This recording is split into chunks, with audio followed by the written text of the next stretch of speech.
మీనా ఏంటక్క పెద్దక్కని రమ్మను. సరే అక్క. ఆయన దగ్గర 40 పైసలు తీసుకో. అక్క నేను చిన్నక్క పిలుస్తోంది. ఏమిటి వాణ్ణి ఎందుకు పిలిచావు?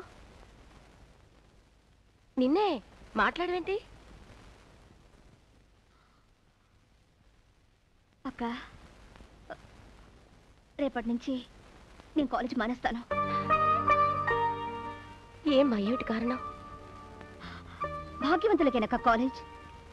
మనలాంటి పేదవాళ్ళకి అది పనికిరాదు.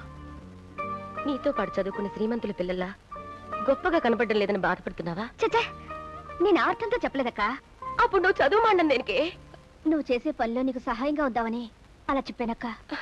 వద్దులే. ఎంగిలి గ్లాసులు కడగడం, సెగ ముందు నిల్చోవడం నీకేం కర్మమ్మా? నువ్వు పెద్ద కలెక్టర్ కావాలి. నా చెల్లెలు ఒక కలెక్టర్ అని పొంగిపోతూ అందరితో చెప్పుకుందామని కలలు కన్నానమ్మా. నీ ఉద్దేశం మార్చుకుంటాన్ని ఒక్క మాట చెప్పవే.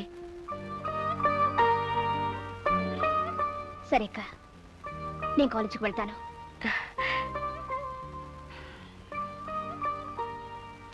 అమ్మా, నువ్వు వెళ్ళి కొంచెం నీళ్ళు తీసుకురా.